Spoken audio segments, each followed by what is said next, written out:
Iran America जंग आखिरकार खत्म हुई। 4 माह की अंतक हमलों के बाद पीस एग्रीमेंट हो ही गया। लेकिन किन शराइत पर कौन जीता कौन हारा, जानते हैं। अमेरिका और ईरान ने तकरीबन 4 माह से जारी जंग के खात्मे के लिए एक मुआहदे पर इत्तेफाक कर लिया है। शहबाज शरीफ की जानिब से इसका ऐलान हुआ। सोशल मीडिया प्लेटफॉर्म पर एक्स के जरिए उन्होंने ऐलान किया कि तवील और इंतहाई अहम मुज़ाकरात के बाद हमें ये ऐलान करते हुए इंतहाई खुशी हो रही है कि रियासत मुत्तहदा अमेरिका और इस्लामी जमहूरिया ईरान के दरमियान अमन मुआहदा तय पा गया है। दूसरी जानब डोनाल्ड ट्रंप ने भी तस्दीक की कि मुआहदा हो चुका है। इस मुआहदे पर दस्तखत की बाकायदा तकरीब 19 जून को स्विट्जरलैंड में मुनक्किद होगी। लेकिन सवाल यह है कि आखिर अब तक के पीस एग्रीमेंट के निकात आखिर हैं क्या, और इस जंग से किसने क्या खोया क्या पाया और आगे क्या होगा। वाशिंगटन और तेहरान के दरमियान एक मफाहमती यादाश्त यानी एमओयू पर दस्तखत मुतवक्के हैं। ये मुआहदा 60 दिन की जंग बंदी को बढ़ाने, अपना हरमस को दोबारा खोलने और 107 दिन की जंग के बाद जोरी मुज़ाकरात शुरू करने के लिए किया गया है। ये एमओयू जंग की सबसे बड़ी सफारती पेशरफ समझी जा रही है, जो ईरान को जोरी प्रोग्राम से मुतालिक पेचीदा मामलात हल करने के लिए वक्त फराहम करेगी। इस मुआहदे की असल शराइत पर बात करते हैं, जो कोई आम सीज फायर नहीं बल्कि एक स्ट्रेटेजिक डील है। सबसे पहले जंग का मुकम्मल खात्मा, यानी तमाम मुहाजों पर फौरी तौर पर मुस्तकिल जंग बंदी बशमुल लबनान। ये जंग बंदी लबनान में इसराइल और हिजबुल्लाह के दरमियान लड़ाई को भी शामिल करती है, जो इतवार के रोज दोबारा शिद्दत इख्तियार कर गई थी, जिसके बाद ईरान और अमेरिका के मुज़ाकरात में एक बड़ी दरार आने का खदशा था और सदर डोनाल्ड ट्रंप ने इसराइल को काफी खरी खरी सुनाई थी। इसके बाद अब नया हरमस दोबारा खोलना एक ऐसा स्ट्रेटेजिक रास्ता जो आलमी तेल का तकरीबन 20% संभालता है।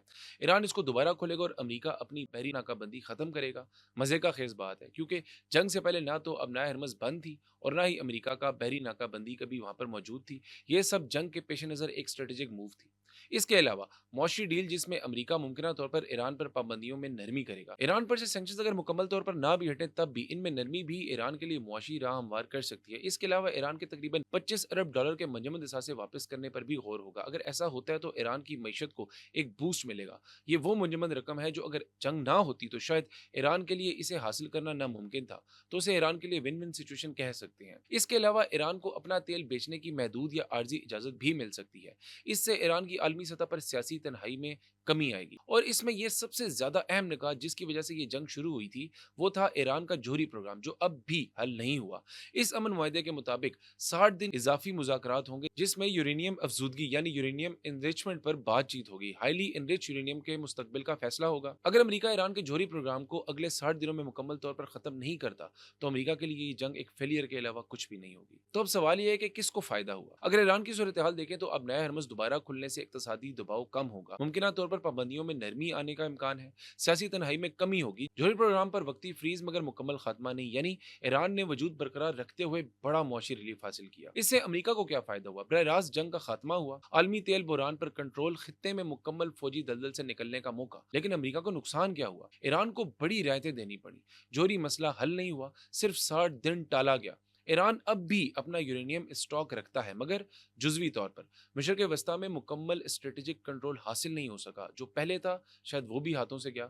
अगर ये डील बरकरार रहती है तो तेल की कीमतें फौरी तौर पर नीचे आएंगी, जिससे अब नया हरमस दोबारा आलमी तजारत के लिए खुलने से आलमी मीशत पर दबाव खत्म होगा और खित्ते में वक्ती इस्तेकाम आएगा। इस जंग बंदी का सबसे बड़ा क्रेडिट पाकिस्तान की झोली में जाएगा, क्योंकि शहबाज शरीफ की तरफ से जंग बंदी का पैगाम पाकिस्तान को आलमी दुनिया में एक बड़ी सफारती कामयाबी और अहमियत से हमकनार करेगा। और ये यकीनन हर पाकिस्तानी के लिए एक बाइस फख्र बात है। लेकिन इस सब के लिए अगले 60 दिन इंतहाई अहम होंगे। और हाँ, सबसे अहम बात कि कौन जीता कौन हारा, तो इसका फैसला आप अमेरिका के सबसे बड़े खबर रसा एजेंसी न्यूयॉर्क टाइम्स की इस खबर से खुद कर सकते हैं, कि जिसमें उन्होंने ईरान को कोट करके लिखा कि ईरान की तरफ से अभी तक जंग बंदी की आमादगी का ऐलान तो नहीं हुआ, अलबत्ता ईरान ने इस खबर को कुछ यूं रिपोर्ट किया, अमेरिका ने मजबूर होकर जंग बंदी के लिए घुटने टेक दिए। अब इस जुमले का आप जो भी मतलब निकालें, लेकिन पूरी जंग का खुलासा यही है।